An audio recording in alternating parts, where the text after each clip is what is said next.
Definisi sangat beragam, tapi saya ingin mengambil definisi dari ini Profesor Hakamer yang paling banyak saat itu menulis. Kebetulan pembimbing PhD saya sangat senior sekali, sudah pensiun, diminta FAO ya untuk mengkaji untuk forest genetic resources tersebut, apa definisinya. Di sini semua material biologi yang memiliki genetic property atau punya properti genetik ya. Bapak Ibu sekalian tahu genetik itu ada terkaitannya dengan hereditas gitu ya, dari satu generasi diturunkan generasi lainnya. Juga sumber daya genetik ini juga harus diketahui manfaatnya ataupun harapan daripada kita mengkonservasi sumber daya genetik tersebut. Apakah kita mengkonservasi untuk spesifik genetic variation ya, atau untuk yang lebih umum variasinya. Nah, kalau kita merujuk kepada knowledge taksonomi yang ada di Global Gene Bank, saya ambil yang paling kuat itu adalah NCBI. Jadi ditempatkan di Amerika, di Maryland. Kebetulan saya sempat berkunjung juga ke sana.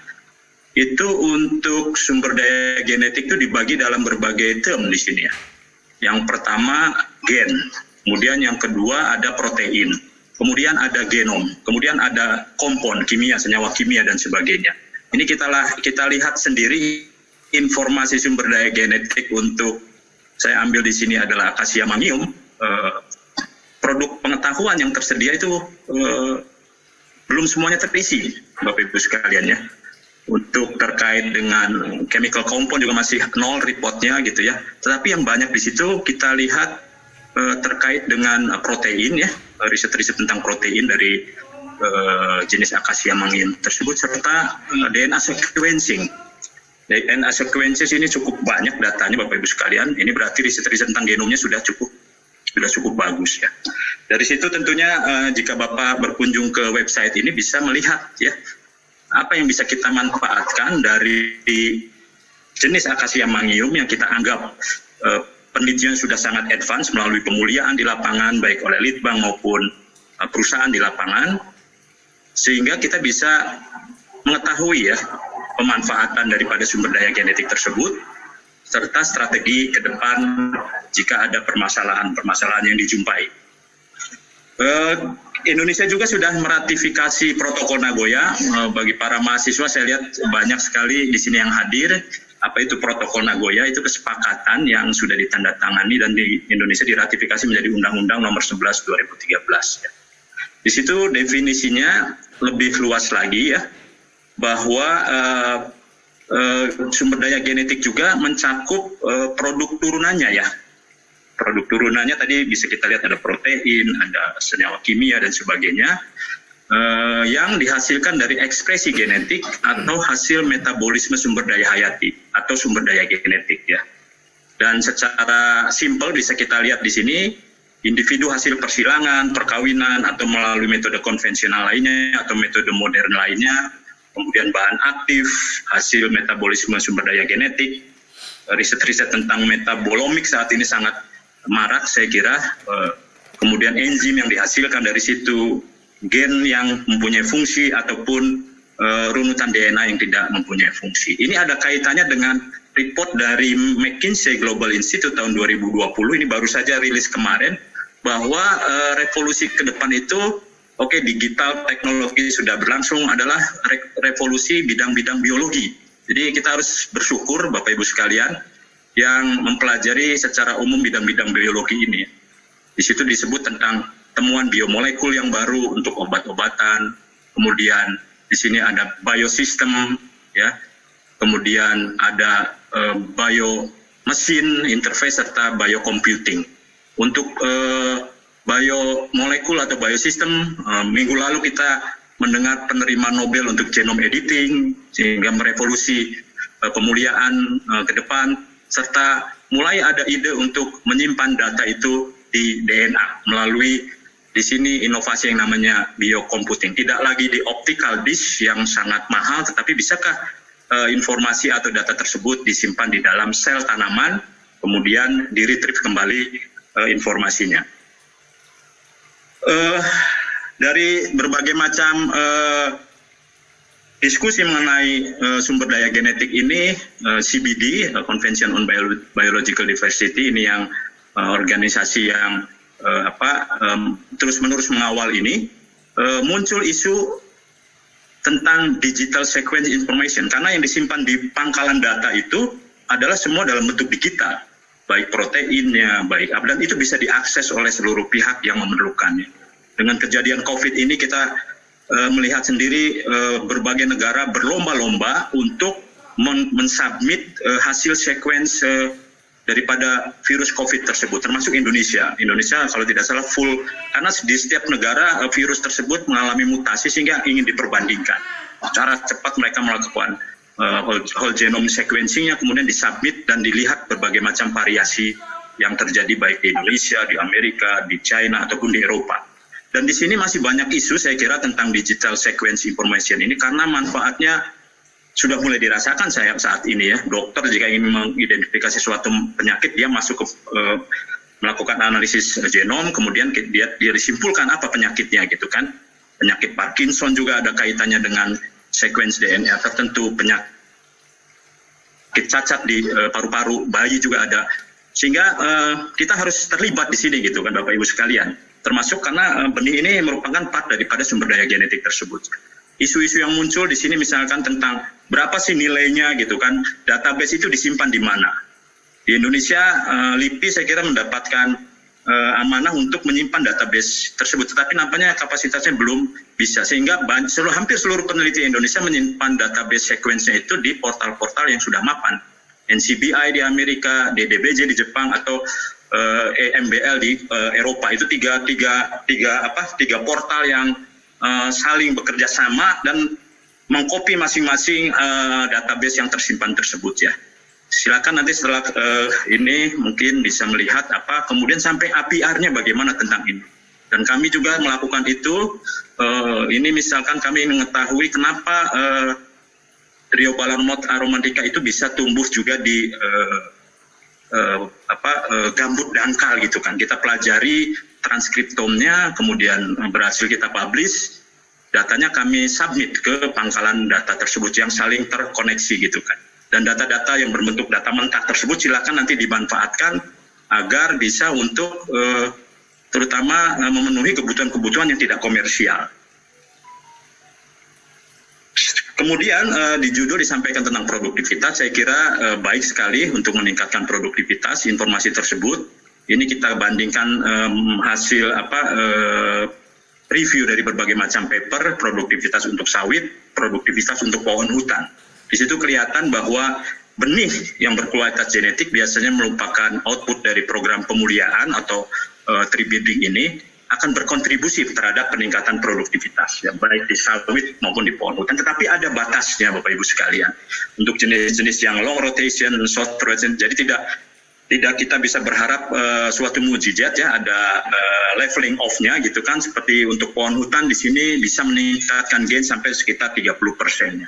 Kemudian untuk di kelapa sawit saya kira juga masih terus mencari karena banyak faktor-faktor lain yang mempengaruhinya. Selain hanya genetik tersebut, baik dari segi iklim saya lihat di sini, kemudian juga dari segi praktek silvikultur atau praktek pemupukan yang dilakukan, serta praktek-praktek untuk pengendalian hama penyakit maupun gulma. Jadi ini sebagai baseline saja sehingga kita tahu sejauh mana produktivitas itu perlu ditingkatkan. Apakah cukup saja aspek produktivitas, misalkan kita menanam 20 hektar dengan satu klon, tentunya produktivitasnya sangat tinggi, tetapi diperlukan juga hal lain ya. Sumber daya genetik itu tidak hanya untuk produktivitas, tapi juga tadi sudah disebut di awal untuk daya adaptasi atau adaptabilitas, serta untuk menyimpan juga sumber daya genetik atau biodiversitas. Ya, di sini kita bisa lihat program yang ada di Kementerian Lingkungan Hidup KLHK ya, Kehutanan, tentang rehabilitasi hutan, reklamasi, konservasi, yang semuanya membutuhkan benih-benih yang berkualitas ya, agar produktivitasnya meningkat. Kemudian yang kita tanam juga punya adaptivitas yang kuat, terutama untuk menyikapi dampak dari perubahan iklim di mana hama penyakit juga muncul. Kemudian bagaimana juga menyimpan keanekaragaman hayati, dalam hal ini keanekaragaman genetik. Bapak Ibu sekalian, kalau kita lihat juga dari kajian-kajian yang ada bahwa sumber daya genetik itu, pemahaman kita sekarang itu merupakan fungsi daripada ekosistem, Bapak Ibu sekalian. Jadi sumber daya genetik yang ada di suatu ekosistem itu part daripada ekosistem function gitu kan. Selain itu tentunya ekosistem itu mengatur air, mengatur iklim dan sebagainya. Salah satu juga melalui proses-proses genetik yang terjadi di situ, ekosistem tersebut, misalkan ekosistem hutan, akan berfungsi untuk mengkreasi keanekaragaman genetik yang setelah ekosistem function lari ke ekosistem service. Layanannya apa? Layanannya yang keluar dari situ, misalkan sumber-sumber benih adalah ada 2, benih unggul yang banyak nilai inbreeding, benih yang banyak nilai inbreedingnya tinggi, atau benih yang outcrossingnya tinggi, ya. Sehingga proses-proses genetik dalam suatu ekosistem juga harus kita amankan, harus kita jaga, ya. Mengatur jarak tanam, kemudian meningkatkan populasi polinator, sehingga monokultur juga perlu dipikirkan untuk ditingkatkan diversity-nya. Keberhasilan revegetasi bagaimana selama ini? Kita lihat di sini keberhasilan revegetasi dengan menggunakan bibit tanaman hutan dari hasil global survei. Ternyata banyak kegagalan juga Bapak Ibu sekalian, karena yang pertama bahwa penggunaan benih dari sumber benih tersebut populasinya terfragmentasi gitu. Kemudian restorasi atau kegiatan revegetasi juga diulang terus di suatu tempat gitu kan. Berhasil, tidak berhasil, dicoba lagi, sangat abadi gitu. Dan ini menyebabkan kegagalan tentunya, keterlambatan program serta peningkatan biaya. Sehingga perlu diperhatikan sekali pada saat kita merencanakan revegetasi. Dan ini contoh berbagai macam teknologi yang saat ini juga berkembang. Jika Bapak Ibu sekalian memperhatikan tentang perbaikan mutu bibit, ya, silakan kita bisa mengevaluasi sendiri bagaimana apakah yang terjadi di tempat kita, hingga dimunculkan bisakah kita membuat tegakan yang 2 tahun saja untuk biomass production, biofuel, ataupun produk-produk ikutan lainnya, terutama komponen kimia. Jadi kayu oke, tetapi non kayu untuk menjual bahan kimia yang lebih mahal itu mulai dipikirkan. Jadi 2 tahun saya kira dengan kondisi Indonesia sangat memungkinkan, ya Bapak Ibu sekalian. Ada tanaman balsa yang cepat, ada tanaman akasia mangium, sengon yang bisa juga kita lakukan kegiatan penanamannya. Dan teknologi apa yang ke depan itu dibutuhkan, ini dari paper terbaru juga, bahwa kita melakukan saat ini, kita mungkin pada saatnya melakukan ini gitu ya, conventional breeding, hybrid breeding gitu kan, di pertanian ataupun di kehutanan. Ke depan itu teknologi-teknologi baru juga untuk meningkatkan mutu benih secara genetik harus masuk ke level yang lebih kecil lagi, ya. Dalam hal ini ukurannya itu nanometer, nanogram adalah nukleotida daripada DNA tersebut. Yang saat ini teknologinya menjadi lebih affordable, dapat lebih murah maupun aksesibel. Perkembangan ke depan ini yang CRISPR teknologi itu adalah teknologi genome editing juga sudah mulai diterapkan untuk meningkatkan efisiensi pupuk dan sebagainya. Jadi bahan-bahan yang kita peroleh dari kegiatan konvensional breeding itu perlu kita jaga melalui kegiatan konservasi genetik. Kemudian perlu kita cari cara agar terjadi lompatan-lompatan, dan teknologinya nampaknya udah tersedia sehingga kita bisa menghasilkan bibit dengan mutu ke depan hasilnya tinggi, punya adaptability itu terhadap perubahan iklim, terhadap kejadian hama penyakit, ya. Kemudian juga genetic diversity-nya bisa kita jaga. Dan ini teknologi-teknologi yang baru, ya, mulai dari generasi pertama tentang genome sequencing, generasi kedua, generasi ketiga, dan kami sendiri di PB saat ini sudah melakukannya dengan mudah gitu Bapak Ibu sekalian. Jadi 2 minggu yang lalu kami coba men-sequencing genomic DNA untuk 4 jenis, ya, pohon yang tumbuh di dalam kampus, ya, jenis-jenis gaharu dan castanopsis, ya. Dalam waktu seminggu kami sudah bisa mengkonstruksi kloroplas genom daripada jenis castanopsis atau saninten, ya Bapak Ibu sekalian. Dan ini menjadi eksperimen yang menarik, bahkan mahasiswa S1 juga sudah kami upayakan untuk melakukan riset-riset di sini, dan tentunya mereka harus cukup kuat untuk mempelajari juga bioinformatik, metode bioinformatik. Dan ini juga bagaimana peningkatan produktivitas itu punya batas Bapak Ibu sekalian, karena faktor-faktor lain mempengaruhi ya. Jadi kalau dari satu sisi bocor, misalkan soilnya, tanahnya jelek, tentu faktor genetik juga akan berkurang gitu. Semua harus berjalan bersama-sama ya, baik site atau tempat tumbuh melalui kegiatan perbaikan tanah maupun praktek silvikultur ataupun genetiknya. Jadi ini case yang menarik saya kira untuk kelapa sawit yang saya kira lebih advance lagi, bahwa secara teoritis hasil kelapa sawit itu berapa Pak Dede? 4 menit lagi ya? Ya, 5 menit lagi. Ya, cukup. Secara teoritis kelapa sawit itu bisa dihasilkan sampai 18 ton per hektar ya. Tetapi saat ini kemajuannya mungkin baru sekitar di sini Bapak Ibu sekalian, yang Malaysia. Jadi secara teoritis begitu. Kenapa? Karena semua dipengaruhi oleh faktor genetik ya Bapak Ibu sekalian, yang sangat kompleks. Saya kira mulai karakter ketebalan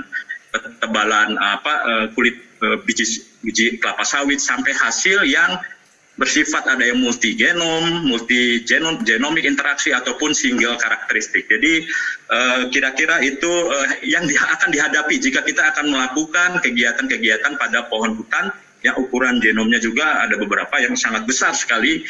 Seperti untuk jenis-jenis pohon pinus itu sangat besar sekali ukuran genomnya, maupun yang kemarin kita lihat untuk Castanopsis itu sekitar 0,8 giga base pair gitu.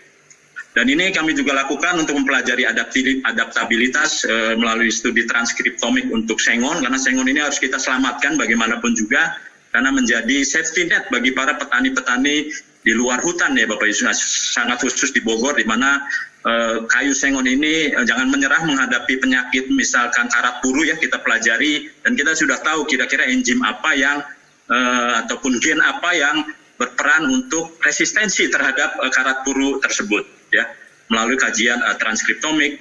Kemudian juga bagaimana meningkatkan diversity di kelapa sawit melalui kerjasama dengan Jerman, kami melakukan pengayaan biodiversity di kelapa sawit. Di sini 100 hektar plotnya, tanaman hutan disisipkan di antara tegakan kelapa sawit sehingga mereka tumbuh ya. Ini untuk jenis meranti, jenis penghasil tanaman buah, jenis-jenis penghasil tanaman getah ya Bapak Ibu sekalian. Kemudian ini ada satu pengenalan yang baru juga, kami terlibat dalam project Diversity Forest Restoration gitu Bapak Ibu sekalian.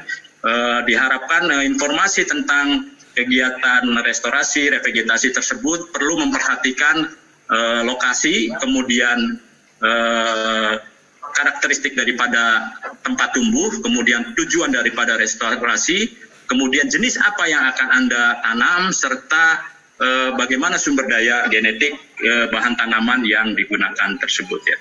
Saya kira sebagai penutup kita tetap perlu memperhatikan tidak hanya aspek produktivitas, tetapi juga aspek daya adaptasi atau adaptabilitas serta tingkat biodiversity, dalam hal ini keanekaragaman genetik pada suatu program vegetasi, serta kita harus mulai berpikir ya teknologi baru yang ada yang memberikan kesempatan kepada kita di tempat negara berkembang ini yang tadinya mensekuen genom itu suatu mimpi, saat ini bisa dilakukan dalam waktu 1 minggu saja dan hasilnya sudah termasuk pengolahan data dan sebagainya. Sehingga kita harus melakukan lompatan. Jadi di era 4.0 ini posisi semua negara, semua peneliti itu tampaknya sama startnya.